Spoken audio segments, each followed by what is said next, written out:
고색 브라운관에서 LCD를 거쳐 OLED까지 최초의 TV에서 최고의 TV로 진화하면서 그야말로 초고화질 시대가 도래했습니다. TV 역사는 화면, 즉 이 디스플레이 역사와 함께 해왔다고 볼 수 있는데요. 한동안 차세대 디스플레이로 불렸고 이제는 대세 디스플레이가 된 OLED, 이 시장을 좀 짚어보겠습니다. 김현재 연세대 전기전자공학과 교수 모셨습니다. 교수님 어서 오십시오. 안녕하세요. 지금 뭐 학계에 계시지만 삼성전자 LCD 수석 연구원 출신이라고 들었는데 어떻게 하다 이렇게 찐 디스플레이 전문가가 되셨어요? 네, 사람들이 아침에 일어나서 잠자기까지 굉장히 많은 회사의 디스플레이를 봅니다. 네. 그 옛날부터 저는 이 디스플레이가 차세대 미래 기술이다라고 생각을 했었습니다. 네, 그러니까 뭐 스마트폰, 네. TV, 또 우리가 노트북 등등 네, 그렇습니다. 하루 종일 이제 디스플레이 세상 안에서 산다는 말씀이시죠. 그래서 우리 왜 한때 반디라고 불렀어요. 반도체, 디스플레이. 네. 이 두 개가 정말 우리나라의 주력 산업처럼 이제 각광을 받던 시절이 있었는데 어느새부턴가 이 반도체에 밀려서 디스플레이는 관심도 떨어지고 위기라는 얘기도 들리고 지금 시장 진단을 어떻게 하고 계십니까? 네, 반도체와 더불어 디스플레이는 뭐 지난 2000년대 초반부터 전 세계 1위였습니다. 저희가. 그리고 반도체와 비슷한 부분도 많고요. 공통된 기술이나 장비를 쓰는 부분도 있습니다. 네. 근데 이제 최근에 이제 중국에서 LCD를 이게 첨단 기술인 걸 알고 굉장히 유망한 산업인 걸 아니까 굉장히 투자를 해서 LCD의 양이 굉장히 추월을 하기 시작했습니다. 2018년부터 역전이 됐네요? 네, 그렇습니다. 그래서 2014년쯤에는 한 50%까지 있었는데 LCD는 이제 저희가 중국의 수량 면에서는 양보를 한 겁니다. 네. 일단 LCD 시장은 그렇고 OLED 시장에서는 좀 어떻습니까? 네, OLED는 LCD 다음으로 차세대 디스플레이고 지금 많이 적용이 돼 있는데 그거는 아직까지 좀 하이텍이고 중국에서 많이 따라오지 못해서 아직 80% 이상의 점유율을 유지하고 있습니다. 근데 사실 우리가 LCD 시장도 우리가 계속 선두치고 나갈 걸로 생각했지 중국한테 역전될 거라고는 상상 안 했잖아요. OLED 시장도 뭐 그런 위기는 상존한다고 봐야 되지 않을까요? 네, 맞습니다. OLED는 또 지금 여기에 머물러 있으면 또 금방 중국의 추월이 되겠지만 LCD보다는 공정이 좀 어렵고 또 새로운 기술이 들어가고 하기 때문에 저희가 계속해서 새로운 기술을 개발한다면 계속해서 저 차이를 유지할 수도 있다고 생각합니다. 네. 요즘 시장 가면 신혼부부들 이 LCD TV, OLED TV 어느 거 더 많이 삽니까? 저한테 가장 많이 여쭤보는 게 그건데요. 저는 가끔은 그냥 큰 거 사세요라고 말씀을 드리는데 사람들이 일반적으로 큰 TV를 좋아하거든요. 그래서 OLED TV가 과거에는 LCD에 비해서 상당히 좀 비쌌는데 화질은 좋았죠. 해상도나 이런 면에서. 좋았습니다. 그리고 간단히 그 차이를 말씀드리면 LCD는 뒤에 어떤 백라이트라고 하는 외부 광원이 필요하고 OLED는 스스로 빛을 내는 그러니까 아무래도 화질이 OLED가 좀 더 좋겠죠. 그 외에도 몇 가지 장점이 있습니다. 근데 이제 OLED TV는 삼성 같은 경우는 한 10년 전쯤만 해도 우리 영원히 이거는 안 할 거다. 뭐 이런 얘기를 했잖아요. 지금은 이제 한종희 삼성전자 부회장 되셨지만요. 아니 10년 만에 이 말을 뒤집고 이번에 시장에 OLED TV를 내놨습니다. 왜 삼성의 전략이 이렇게 달라진 건가요? 네, 그게 참 재밌는 포인트인데요. 삼성전자 TV는 전 세계 1등을 하고 있습니다. 그래서 지속적으로 OLED가 아니더라도 굉장히 다른 기술, LCD 베이스한 LCD에 기반을 둔 걸로 계속해서 할 그런 로드맵이 있었는데 이제 드디어 OLED를 해야 되겠구나라는 판단이 쓴 것 같습니다. 그때는 틀리고 지금은 맞다로 바뀐 이유가 뭐냐면 그때는 아무래도 OLED에 제조하는 그 비용과 가격과 이런 것이 좀 비쌌을 수 있고요. 생산 단가가 높았다. 그런 것도 하나의 이유가 되겠죠. 그럼 지금은 어떻게 생산 단가를 낮췄답니까? 지금은 아무래도 예를 들면 LG 디스플레이 같은 경우는 10년 이상 OLED TV를 양산해 왔거든요. 그렇기 때문에 꾸준히 제조 단가를 낮췄고 그리고 이제는 전 세계 유럽에서 이런 하이엔드 TV, OLED TV가 굉장히 잘 팔리고 있습니다. 최근에 좀 시장이 저조하긴 하지만요.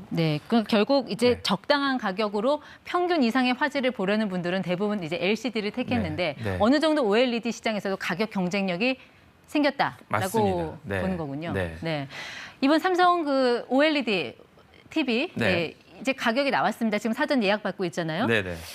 하반기쯤에는 뭐 LG도 신제품을 내놓는다고 하는데 네, 네. 소비자들은 어떤 선택을 하게 될까요? 네, 아무래도 소비자들이 지금 사실은 삼성 디스플레이와 LG 디스플레이가 만드는 TV는 기술이 좀 다릅니다. LG 디스플레이는 화이트 OLED라고 해서 네. 그 빛을 내는 RGB를 그냥 그대로 적층해서 이렇게 빛을 내는 기술이고 네. 삼성 디스플레이는 후발주자이다 보니까 조금 새로운 기술, 퀀텀 닷을 이용한 새로운 기술을 적용했습니다. 네. 그래서 지금 아무래도 새로운 기술을 내놓은 예. 삼성이 좋아 보이는데 아무래도 그 제조 단가나 이런 건 또 네. 아무래도 비교가 또 다른 차원에서 될 수 있겠죠. 조금 전에 삼성 그 네. OLED TV 가격이 나왔습니다만 LG하고는 한 어느 정도 가격 차가 아무래도 지금 그 가격은 LG 디스플레이 같으면 1년에 한 700만 대 정도 양산을 합니다. 그러니까 그 양산 대수에 네. 가격이 굉장히 연동하기 때문에 삼성은 굉장히 수량이 적을 겁니다. 그러니까 예. 아무래도 가격이 비쌀 것으로 예측이 됩니다. 그럼 뭐 기술, 가격 이런 거 골고루 따져봤을 때 네. 교수님 같으면 이 삼성과 LG, OLED TV 둘 중 하나 사람은 어떤 둘 중 걸 하나를 고르라면은 글쎄요, 뭐 곤란한 질문이지만, 네 아무래도 저는 크고 아까 말씀드린 대로 크고 좀 저렴한 걸 사지 않을까. 크고 네. 저렴한 거. 저렴한 거를 사겠습니다. 네, 좀 더 사이즈. 네. 사람들이 아무래도 사이즈가 큰 거를 좋다고 생각을 하거든요. 네. 알겠습니다. 자, 그럼 LG는 이제 휴대전화 사업을 접고 이제 가전에만 올인하겠다고 네. 했는데 이런 삼성 OLED TV의 추격이 달갑지는 않을 것 같아요. 약간 불안하기도 할 것 같고. 네. 결국 최종 승자는 좀 누가 될 것이면 어디서 승부가 갈릴 걸로 보세요? 네. 사실은 지금 TV 전 세계 TV는 삼성이 1등을 하지만 프리미엄 시장에서 이 OLED TV, 특히 LG 디스플레이 바탕은 LG 전자의 추격이 무섭거든요. 그러니까 1,500불, 2,500불 이상의 하이엔드 시장에서의 예? 점유율은 상당수 OLED TV가 차지하고 있습니다. 네. 근데 이 디스플레이 시장은 네. TV 시장, 그러니까 대형 OLED가 들어가는 TV 시장과 중소형 OLED가 들어가는 노트북과 스마트폰 시장을 좀 나눠서 네, 봐야 되지 맞습니다. 않나요? 네. 이런 중소형 OLED 쪽 시장 분위기는 좀 어떻습니까? 네, 그건 완전히 다른 기술인데요. 흔히들 우리가 휴대폰에 쓰는 뭐 갤럭시라든지 아이폰에 들어가는 그런 화면이 LCD가 아닙니다. OLED고요.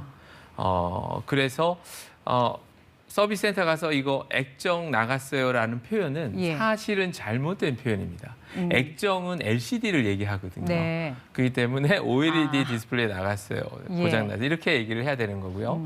말씀드린 대로 우리나라가 얼마 전까지만 해도 거의 100%에 가까운 점유율이 있었는데 네. 이 부분도 조금씩 중국에서 추격해오는 상황은 맞습니다. 네. 결국 이 OLED 시장의 스마트폰 시장을 잠식을 하려면 애플과의 협력이 중요하잖아요. 네, 근데 맞습니다. 애플이 뭐 자기가 만든 디스플레이 쓴다고도 하고 네. 그거 어떻게 봐야 됩니까? 애플은 과거에 스티브 잡스가 살아있을 때 우리는 OLED 필요 없어.